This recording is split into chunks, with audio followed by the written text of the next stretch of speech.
Hi friends.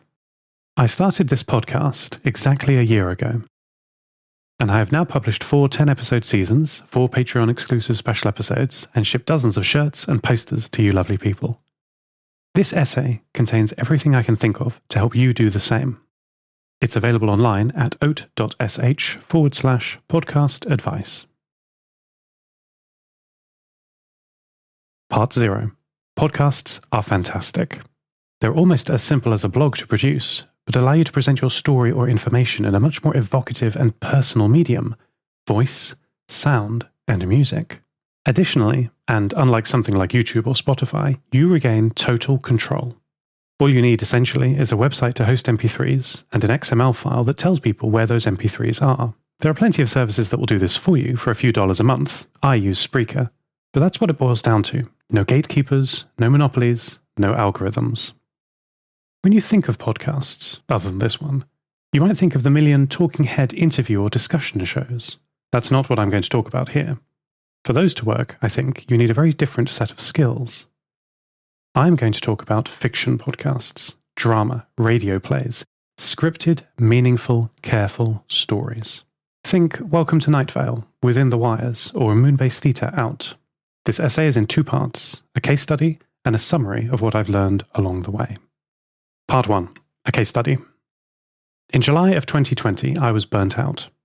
I took a week off from my job to get my head straight, and by Thursday of that week, I had decompressed enough to start thinking properly.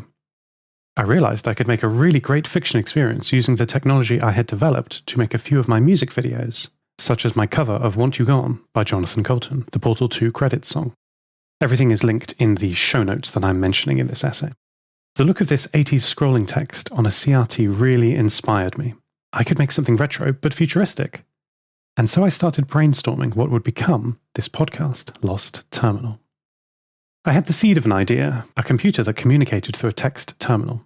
I'd never seen anything like that, but what of the story and of the world? I had never done something like this before, so I took stock of my experience, both good and bad.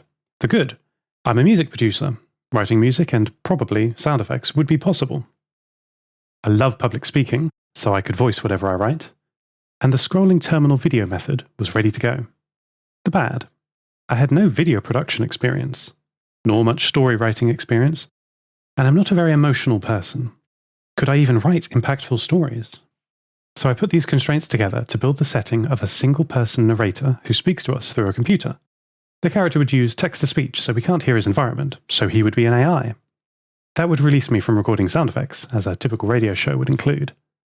Also, and I must get a little personal here, I realized that my non-neurotypical condition, autism, could be turned into an asset, not a liability. Though I feel very underqualified to talk about emotions and mental health issues, I do feel uniquely qualified to write about a computer who is slowly understanding human emotion. You gotta work with what you've got. I started with these constraints and wrote and recorded a 5-minute pilot episode of a little satellite talking from orbit. Perhaps you've heard of it. I shopped it around to my friends, then rewrote it and published, with my partner Lucy recording some credits, promising that Lost Terminal will return next week. There was no going back now. Part 2. What I have learned along the way. A summary of my advice in the next few sections is to simply write for yourself. Write the stories you, or perhaps your younger self, want or wanted to hear. It's much easier to know what will be well received if you are both audience and author. Firstly, you must choose a genre, which is often closely linked to the setting. This can be anything from sci-fi to satire or horror. This is the canvas that you will frame your story on. In many ways, both the genre and setting are unrelated to the story and themes you want to explore. Star Wars could be rewritten in Renaissance Venice, and it would still have just the same message of hope and rebellion, and, as a bonus, would still have cool swords. Choose a genre that you are familiar with. Choose one that you like. As well as the setting, also consider the way you present the story in terms of narration. There are many options for you to consider. Present tense or past tense? Will you have a single-person narrator or a full cast of voice actors? How about bespoke background music? What of sound effects, etc.? We must all work to our constraints. If you've got enthusiastic and talented friends, you've got a ready-made cast. Recording will be more complicated, but you will manage. However, if it's just you with a microphone in your bedroom, that's also fine. My recommendation is to understand your constraints and let them shape the setting. Some of the best and most influential stories are told by a single person whispering into a microphone, and you can always add more people later. The most important thing is to start. Themes and topics. This is what your story is really about. Not the location, not the framing, and not even really the story and characters. Though you could write a character-heavy exploration story, I suppose. That's not my cup of tea. The big themes your characters explore within the framing of the world are what you will be writing about mostly. Environmentalism, class struggle, slavery, mental health, the meaning of art, the meaning of life. The topics are the reason you want to write. The topics are the reason you need to write.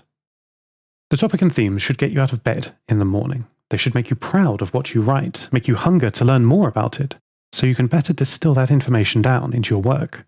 And here's the most important thing: to leave people richer and better for experiencing your story. It's okay to start with a simple story concept or a character concept that you think is fun, but that won't keep you going. As you're writing your first draft or pilot episode, look for the themes and topics that are creeping into your work. Your brain won't let you write about anything else. Seize them. You may know how to write a story. You may not. When I started writing Lost Terminal, I certainly didn't. But I have good news for you. If you believe Kurt Vonnegut, there are only 6 stories in the world. Rags to Riches, a story that follows a rise in happiness. Tragedy, or Riches to Rags, one that follows a fall in happiness. Man in a Hole, falling, rising. Icarus, rise, then fall. Cinderella, rise, fall, rise.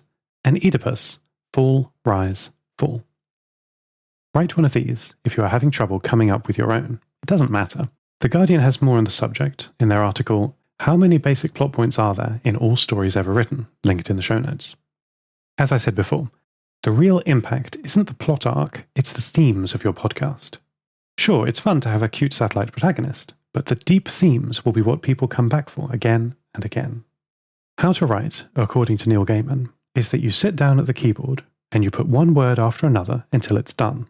It's that easy and that hard. Writing to the regular schedule required by a serialized podcast can take 2 forms. 1, write it all beforehand and record to your schedule. Or 2, write it just in time to your recording schedule. Though the former is more relaxing and safer, I'm going to argue that you do the latter. Like many of us, I struggle with getting things done. When there are no deadlines other than those I create, it seems like I can finish my projects whenever, which of course actually means never. There are tools and projects that helped me in the past. The only novel I've ever finished was because I committed, very loudly and publicly, to NaNoWriMo, National November Writing Month, and smashed 1,600 words into my laptop every day for a month. Though I'm very proud of what I wrote, I don't think the pace is sustainable for a podcast, and I certainly didn't have fun. I recommend a much more sedentary 500 words a day. This allows you, if you like, to have a 20-minute podcast completed in 1 week. My schedule, for your interest, is simply on Tuesday to Friday, I edit this week's episode and write next week's episode. On Saturday, I record this week's episode. On Sunday, I edit the audio and music. And on Monday, I publish the episode. And on Tuesday, I do it all over again. I get up early and do this before my day job. It only takes an hour, and it means I can give my best, most focused time to my project. Some of you will be night owls and can do this at night. Others have busy lives and can only spare a lunch break. Choose a schedule that works for you.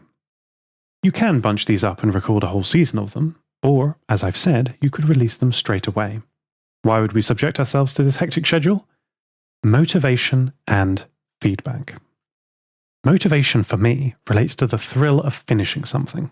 But what if I'm not finished editing? I hear you cry.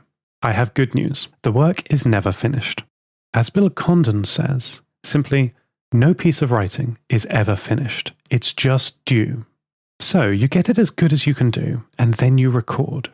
The act of recording, of speaking the script out loud, is a huge advantage that book authors do not always have. It's a great check in my experience, and errors are corrected either consciously or unconsciously while speaking. I've corrected dozens while recording the script. Feedback is very useful, especially when you're starting out. If you keep your script to yourself, you'll never improve. If you get an editor, you'll have 2 heads to improve it, but releasing it to the world for comment will get you 1,000 times that. You also might find aspects of the story people pick up on that you didn't even notice. Maybe they love the background character you put in for just 1 paragraph. It's time to give that person their own arc. And of course, positive feedback and praise is very motivating. If you, as I recommend, record and publish early episodes before later episodes have been written, you may worry about how to guarantee continuity. While I made some small mistakes in my pilot episode, both factual and plot-related, no one cares. Not one person has pointed out the errors. They have, I imagine, forgotten them under the weight of subsequent episodes. This happens all the time, to professionals in every industry from TV shows to movie series. You can even, and this is another advantage of retaining ownership of your MP3s, correct things after publication. I've only had to do this once, where I somehow duplicated a sentence and didn't pick it up in editing. It's such a relief to be working in a forgiving medium. Allow yourself leniency in the pilot for small errors. You have to, otherwise you'll never get that damn thing out the door. But for the rest of your story, you must plan. A good friend of mine, Neil Murton, gave me some advice when I was starting out. He said, knowing the destination is a big help when planning the trip. Please repay him by buying his book Magpie Tales, which is a wonderful book of 100-word stories, link in the show notes. You must plan. Once you've chosen your plot arc, or chosen one of the 6 plots, write it down in a table, and sketch out for yourself what happens for each of the plot lines in your series. There can be overlapping plots, of course. My advice for this is to start at the end, the resolution, then the start, then the midpoint, and then fill in the details. Dan Wells has a great video on his take on story structure you should watch, link in the show notes. That's it. Those are all my secrets. Appendix Tools. Here's a dump of the tools and services I've used, chosen for price mostly, but they all work fantastically well. Spreaker.com is my podcast host. Cool Retro Term is a fun, old-fashioned CRT-themed command line for Mac and Linux. It saved me doing any complex video effects for the videos. OBS, Open Broadcaster software, fantastic screen and camera recording streaming software, which I use for capturing the terminal. Lightworks. This is a very inexpensive video editing software. I chose this because it's professional software that supports Linux. I'm always happy to support companies that make great software for Linux. Works on Mac and Windows too, of course. Bitwig. This is my digital audio workstation. All my music is produced using this. If you know about Ableton Live, it's an Ableton clone, at half the price, and also works on Linux. The RØDE Procaster is my mic. Every podcaster needs a nice mic to whisper into, and this one is a modern, good value, broadcast quality mic. You also should check out the podcast Start With This from the creators of Welcome to Night Vale, both of which were a huge inspiration. I can't wait to see you on July the 5th for the Season 5 premiere, which I should really get back to writing. Talk to you soon.